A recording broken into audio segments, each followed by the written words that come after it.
YS Sharmila ఇవాళ CM జగన్ను కలవనున్నారు. కుటుంబ సమేతంగా ప్రత్యేక విమానంలో విజయవాడకు వెళ్లనున్నారు. అలాగే కడప నుంచి ప్రత్యేక విమానంలో షర్మిలారెడ్డి కుటుంబ సభ్యులు గన్నవరం చేరుకుని ఇవాళ సాయంత్రం 4 గంటలకు తాడేపల్లిలోని సోదరుడు ముఖ్యమంత్రి జగన్ నివాసానికి చేరుకుంటారు. కుమారుడు రాజారెడ్డి వివాహ ఆహ్వాన పత్రికను జగన్మోహన్ రెడ్డికి షర్మిలారెడ్డి అందించనున్నారు. వైఎస్ షర్మిల వెంట తల్లి విజయమ్మ, కుమారుడు రాజారెడ్డి, కాబోయే కోడలు ప్రియా అట్లూరి, కుమార్తె, కోడలు తరపు కుటుంబ సభ్యులు కూడా జగన్ వద్దకు వెళ్లనున్నారు. వివాహ ఆహ్వాన పత్రిక అందించిన సాయంత్రం విజయవాడ నుంచి నేరుగా ఢిల్లీకి పయనకానున్నారు. ఢిల్లీలో కాంగ్రెస్ అధిష్టానంతో షర్మిల చర్చలు జరిపే అవకాశం ఉంది. ఏపీలో కాంగ్రెస్ పార్టీ అధ్యక్షురాలుగా షర్మిల బాధ్యతలు చేపడతారనే ప్రచారం జరుగుతున్న నేపథ్యంలో ఆమె ఢిల్లీ పర్యటన ప్రాధాన్యం సంతరించుకుంది.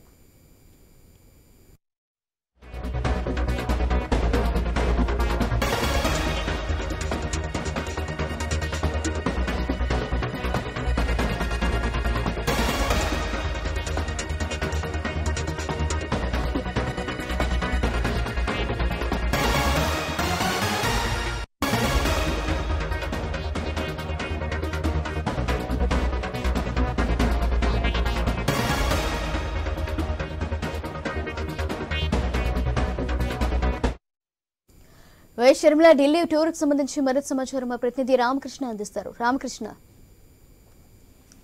షర్మిల ఢిల్లీ టూర్ సంబంధించి ఈ రోజు ఆమె సాయంత్రం 4 గంటలకు హైదరాబాద్ నుంచి విజయవాడ వెళ్తున్నారు.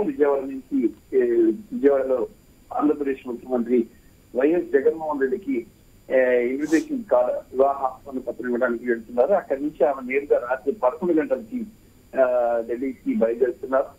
కుటుంబ సభ్యులు అలాగే పార్టీ నేతలతో కలిపి వాళ్ళు సోనియా గాంధీ, రాహుల్ గాంధీ అలాగే మల్లికార్జున ఖర్గే, రాష్ట్ర వ్యవహారాల ఇన్ఛార్జి మాణిక్యం ఠాగూర్ని కలుస్తారు. కలిసిన తర్వాత పార్టీకి సంబంధించి తన పార్టీని అందులో విలీనం చేయడం, కాంగ్రెస్ లో విలీనం చేయడంతో పాటు తదుపరిగా ఏం చేయాలి అనే తదుపరి ఎలాంటి బాధ్యతలు తీసుకోవాలనే అంశానికి సంబంధించి ఒక చర్చ జరిగే అవకాశం ఉంది కనిపిస్తుంది. ఇటు షర్మిలకు అలాగే కాంగ్రెస్ పార్టీకి సంబంధించి షర్మిలకు కాంగ్రెస్ పార్టీలోని పిసిసి చీఫ్ పదవి ఇచ్చే అవకాశాలు అయితే కనిపిస్తున్నాయి.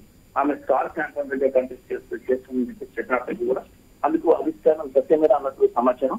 ఆమెను పిసిసి చీఫ్ గా ఇస్తేనే అక్కడ ఆంధ్రప్రదేశ్ లో కాంగ్రెస్ పార్టీకి ఉపయోగం ఉంటుందని చెప్పేసి భావిస్తున్నారు. మరి ఈ నేపథ్యంలో ఆమెకి పిసిసి చీఫ్ ఇచ్చే అవకాశం ఉంది. పిసిసి చీఫ్ లో బాధ్యతలు స్వీకరించమని చెప్పి కోరే అవకాశం అయితే స్పష్టంగా కనిపిస్తుంది. పిసిసి చీఫ్ గా బాధ్యతలు స్వీకరించిన ఆమె ఆంధ్రప్రదేశ్ లో పార్టీకి ఎందుకంటే ఎలక్షన్స్ దగ్గర ఉన్నాయి కాబట్టి పార్టీ కార్యకలాపాలను చాలా స్పీడ్ గా ముందుకు తీసుకెళ్లాలి, అందరినీ కలుపుకోవాలి. ఇప్పటికే వైఎస్ఆర్ కాంగ్రెస్ పార్టీ తీసుకోవడం ఎమ్మెల్యేలు షర్మిల వెంకటరామరావు వెళ్ళడానికి సిద్ధంగా ఉన్న నేపథ్యంలో షర్మిల తన టూర్ ని తన కార్యక్రమాన్ని చాలా ఫాస్ట్ గా చేయాలని చెప్పేసి కూడా భావిస్తున్నారు. Right, thank you Ramakrishna.